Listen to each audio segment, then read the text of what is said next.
Hello and welcome to Channel Sport this morning. It's great to have you join us again. I am Taya Salam. A very good morning to you. Thanks for joining us on this Friday edition of the show. Promises to be exciting. As always, I'm Yemi Adebayo. Let's take you to the news, making the rounds from this part of the world. We start with the Nigeria Professional Football League. We're past halfway, and now the second half begins in earnest. We're doing a preview of match day 20. A lot of interesting matches to be played, and of course, we're going to enjoy all of that this weekend. Of course, you have Abia Warriors taking on Eyimba as the reverse of everything that happened on match day 19. A lot to enjoy in the Nigeria Professional Football League. You can say that again. Also on the show, this time we're going to Rotterdam, and it's shocking exits for Stefanos Tsitsipas at the Rotterdam Open after he was beaten by Slovenian Ayaz Bedene in straight sets. Also on the show this time around in the NBA, a few matches were played early this morning, but everyone is talking about the AllStar Showdown. That's the AllStar game between Team LeBron and Team Giannis. We're going to be doing a comprehensive preview of the AllStar festivities on the show. All right, as a matter of fact, the first half of the show today will be dedicated to the NBA, the All-Star game. Right. Of course, a lot of our friends will, come in with their opinions and share their thoughts with us with regards to the NBA. But of course, we have to start with a few matches that were played. Let's take a look at the results. Absolutely. Talk about the star game. Talk about the stories behind the game. Then we move forward to talk about the NBA All-Star. So let's just talk about the games. You're going to see the results on your screen shortly. We have Two games played, just the two games played. And the Oklahoma City Thunder, both in coming action. coming out on top in their games, and it was a good one. There was a game that involved Zion Williamson. A lot of people were expecting, but Oklahoma City Thunder found a way to just. I still say it's a very, very talented Pelicans Very side. talented, of course, being led by. We will get to this match in a bit. Now, let's talk about the result of the games that were played in the NBA late last night and early this morning. The Clippers and the Pelicans and the Celtics are facing off in that match that went into double overtime, 141 to 133. That's how it ended in favor of Boston. And Jason Tatum was the star of the show in this particular game. He was simply unstoppable, scoring 17 of his game-high 39 points from the fourth quarter onwards to lead Boston to that victory at home over the LA Clippers. Boston also got 31 points from Marcus Smart, while Gordon Hayward scored 21 points and grabbed 13 rebounds in the victory. The Celtics reaching the All-Star break with 8 wins from their 9 last games. For the Clippers, Lou Williams led the way with 35 points. Kawhi Leonard, 28 and 11 rebounds, while Montrezl Harrell scored 24 points and grabbed 13 boards. But that wasn't enough for them to get the W in this particular game. The Clippers, very, very bad road trip for them because they ended it, with a loss. And that's the confirmation of the result for you, 133 to 141 in favor of Boston, while the other game of the night was between the Thunder and the New Orleans Pelicans. That one ended 123 to 118 in favor of OKC. Danilo Gallinari scoring 11 of his 29 points in the fourth quarter. And for OKC, they're a very good side, like you said. And they have Chris Paul, right? And he's playing like a veteran. He's leading the team very well, and that's why they have been very decent in the NBA this season. Let's take a look at our top performers quickly before we go and do the preview of the All-Star weekend. Zion Williamson, like Yemi said, had a career high 32 points just a couple of days after having 31. So this guy is slotted into the NBA and is playing like a veteran already. Yeah. Even though he's still a rookie. 32 points, 6 rebounds, and 1 assist on the night. Although on a losing effort, but although on a losing effort. But on a personal note, Zion Williamson, doing what we all thought it was going to do, It what was we gonna all do. expected. And no surprises here. No surprises at all. Take a ball wherever you are, Zion Williamson. Let's move on to another player who was on the losing side, Lou Williams, 35, 6, and 8 on the night for the Clippers, but that wasn't enough for them to go to get the win against Boston. That match went into double overtime, like we said, very competitive affair, but Lou Williams and his teammates ending up on the losing side. Last but not the least is Jason Tatum, the only guy on our top performer list to end up on the winning side. 39 points, 9 rebounds, and 1 assist for Jason Tatum. And the Boston Celtics needed all those points to get that win over LA. Yeah, a lot of people said if they were going to win, you need to put up a show, and he did against and it turned out to be a victory for them. I like the Boston Celtics a lot this season. I think it's fair to say Kyrie Irving kind of, hindered a lot of these guys while he was there. Because the attention was always on him. Yeah, and Kyrie is a bit of a drama king. Let me put it that way. And while he was there, they didn't live up to expectations at all.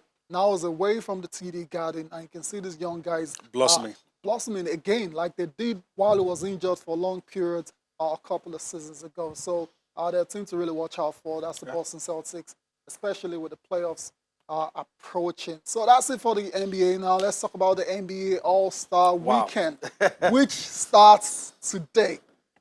And we're going to talk about our Nigerian interest. Of course, in case you don't know or in case you've not been following, there's going to be a Nigerian interest in the NBA All-Star Weekend starting from today. I'm talking about Josh Okogie. That's the D-Tigers guard who is going to take part in the NBA All-Star Rising Stars Challenge. That's Team World versus Team USA. And this guy is going to be a part of the match later today. All right, it's going to be very interesting to see how that turns out. All right, then, so Josh Okogie. All right, then, okay, let's take a pause on that and let's go to our guy, Ayotunde Onobolu. Is going to join us now to do a preview of everything that's going to go down All-Star Weekend starting from today. Ayotunde Onobolu, it's great to have you on the show. B-Ball Nigeria, of course, basketball writer. Ayotunde, it's great to have you on the show. Well, good morning, guys. Thank you so much for having me. I know. Are you as excited as us for the All-Star Weekend? Absolutely. We've been looking forward to this. A little break from the grind, the grit and grind of the regular season. Let's just celebrate the game we all love and just have fun seeing the best players out there compete and enjoying some celebrity presence also. All right, then. Also, let's start from today. Before you joined us just a few seconds ago, I was talking about Josh Okogie. That's the D-Tigers guard who's going to take part in the NBA Rising Stars Challenge. Well, what have you made of the season so far? To be honest, it's not been a flashy or a big kind of season like perhaps a lot of people would have expected, especially considering the fact that he plays for the Minnesota Timberwolves. He still has struggles on the offensive end. But one thing you can't take away from the young man, which is why he still has a lot of games under his belt, is the fact that he is a monster on perimeter defense. Right. Usually when the T-Wolves play, they assign him to the best perimeter player of the other team. And that is the reason why he still has a spot right there. He's still young. He still has a lot of opportunities to grow his game on offense, perfect his jump shooting, have more intelligence when he handles the ball. So, I'm not disappointed in him at all. I feel he still has a long way to go, but he's definitely on the right path. Definitely on the right path. That's Nigeria's only interest on All-Star Weekend. Let's go to tomorrow's activities, starting with the Skills Challenge. The participants already. You have Bam Adebayo. We're still hoping he gets to play for Nigeria. You have Patrick Beverley, Spencer Dinwiddie from the Brooklyn Nets, Shai Gilgeous-Alexander from OKC. Chris Middleton is also going to be taking part in the Skills Challenge. You also have Pascal Siakam and Jason Tatum. Who amongst these guys are you tipping to win the skills challenge? You know, when it comes to skills challenge, the two primary things they test for are your ball handling and your passing. You're And right. those are usually advantageous to the small men, to the guards. Although we've had big men win it in the past. But I'm looking at Spencer Dinwiddie of the Brooklyn Nets, and I just kind of feel like he's had a great season so far. This might just be an opportunity to put some form of icing on what has been a stellar season for him so far. Of the entire bunch, I can't look beyond him right now. Okay, so Spencer for you, and I'm just seeing Yeah. those names again. Ayatunde, I'm seeing Bam Adebayo, big man. I'm seeing Mhm. Pascal Siakam, another big man. What are they? What are they up to? Like, why do you think they've decided to be a part of this skills contest?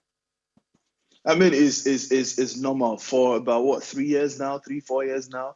They've decided, the skills contest will no longer be for just the guards. Let's bring in big men because we've begun to see big men who can handle the ball, who initiate their offense. We've seen a lot of Nikola Jokic already, great guy doing that. And I just feel it's an opportunity to spice up the competition and let the whole world know, look, ball handling is not just about little men. We have big men who can do the job. But my question is, for someone like Bam Adebayo, the final lap of that particular event is that you have to make a three-pointer. Bam Adebayo is not known for making three-pointers. That's probably his biggest disadvantage, considering the rest of the lot right there. All the other guys are guys who can shoot a three-pointer at an average level at the very least. Bam doesn't really shoot three-pointers. So that's why I'm a little bit skeptical of his chances. I guess it's just there to have fun, like a lot of those players. Let's move over to the 3-point contest. Now I'm going to give you, going to talk about the likely winners. First of all, let's start with the participants. Davies Bartons from the Wizards. There's Devin Booker. There's Devontae Graham from the Charlotte Hornets. Joe Harris, in that name. Buddy Hield, Zach LaVine, Duncan Robinson, and Trey Young. This one is Yeah. tough to call. These guys are marksmen on their own good day. And Joe Harris is the defending champion, put on a show last year in Charlotte. I witnessed that one. But I'm looking at Davis Bertans. This season, he has shown that he can be a sniper. He used to play for my home team here, San Antonio Spurs, and then he moved to the Washington Wizards. And I remember when he came back to the AT&T Center, a little towards the end of last year, he was scorching. That boy can play, and I kind of think it's going to be between the defending champion Joe Harris and Davis Bertans. Right, interesting pick there from Ayatunde Balogun. Let's go to the slam dunk contest. That's the Did you just highlights call me of Balogun though? Ayatunde Onobolu. Oh dear, my bad. Let's go to the slam dunk contests. And yeah, for me, for a lot of people, it's a highlight for most people because it's Yeah. it's been very exciting in the past. We saw the classic in 2001 when Vince Carter absolutely destroyed the field. It was Tracy McGrady in that one as well. And for a long time, it kind of endured a lull. But recently, we saw the matchup between Ooh. Zach LaVine and Aaron Gordon. Ooh. What a slam dunk contest that was. And Absolutely. for this year, we have the names on your screen. The guys that will be participating. Aaron Gordon is coming back again. You have Dwight Howard Superman has been in this contest before, and also Derrick Jones Jr. Now, Aaron Gordon, I'm excited to see him. It will be the third year running after he lost to, Zach LaVine, and then he had a horrible show last time when he attempted to use a drone. But I'm glad to see him here. He really wants to win. Dwight Howard is one exciting figure right there. He's a former champion, and this season has been some sort of resurgence for him. Let's see exactly what he can do. Pat Connaughton, Giannis Antetokounmpo's teammate, they say white men can't jump. Pat Connaughton will be like, hold my beer. He is a high flyer right there. But my favorite has to be Derrick Jones Jr. of the Miami Heat. In-game dunks, this guy flies and his head is above the rim.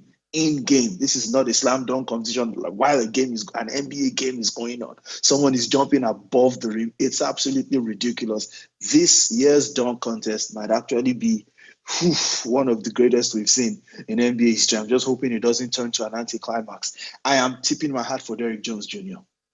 Derrick Jones Jr. ahead of Aaron Gordon. That's a very interesting pick. All right, the big one is on Sunday. That's the Team LeBron, the All-Star game itself featuring Team LeBron versus Team Giannis. And the latest coming out from that situation is that Devin Booker of the Phoenix Suns has been named as replacement for Damian Lillard, who unfortunately got injured. Team LeBron starters. Before I go to the starters for the both players, your thoughts on the choice of Devin Booker replacing Damian Lillard?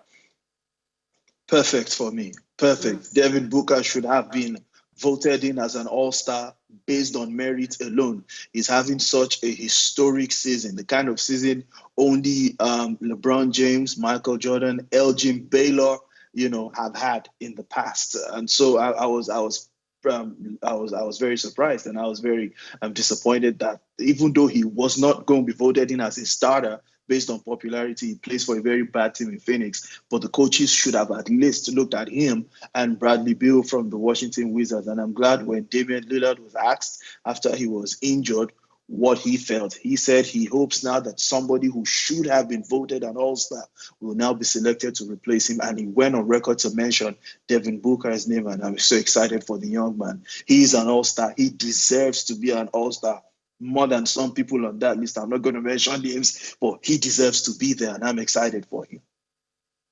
Definitely as well. It's the first time in his career and the first Phoenix Suns player since Steve Nash to make the All-Star game. Yemi has got a question for you as well.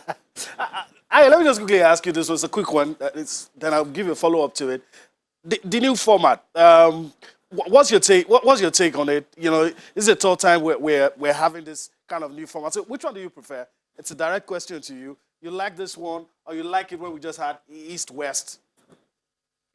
No, I prefer this one by far.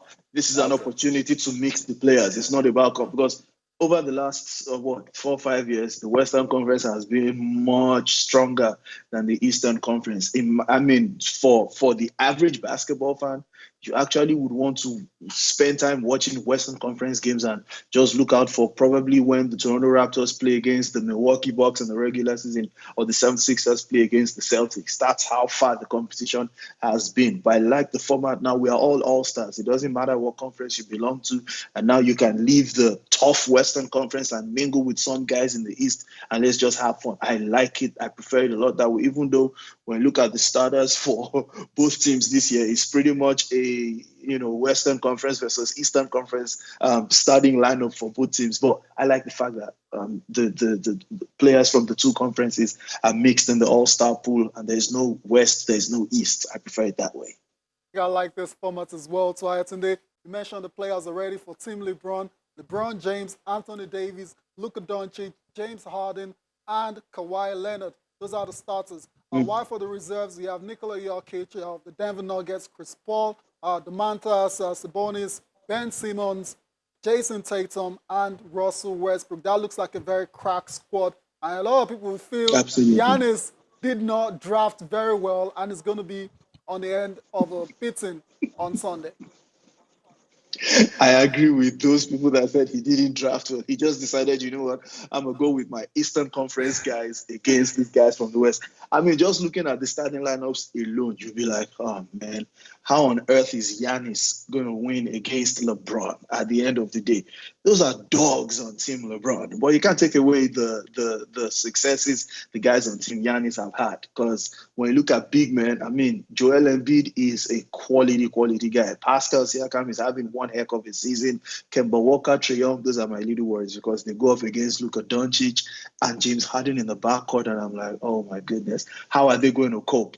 So, but you look at the reserves, and that's where it becomes pretty much intriguing because Giannis has some real major linchpins on defense. Talking about the Stifle Tower, Rudy Gobert, Jimmy Butler, Bam Adebayo, Chris Middleton, and even Kyle Lowry. So I feel like the bench will add some spice to the game. And I don't believe that Team LeBron is, at the end of the day, going to have the better of Team Giannis. I feel like, especially with the new format the All-Star game will be having, it's going to be really, really close and really, really exciting to Really, watch. really exciting indeed. That's what fans want to see. Excitement Yeah. galore on All-Star Weekend. Ayatollah Onobolu, thank you very much for your time and enjoy the Thank you weekend very much. following all the festivities.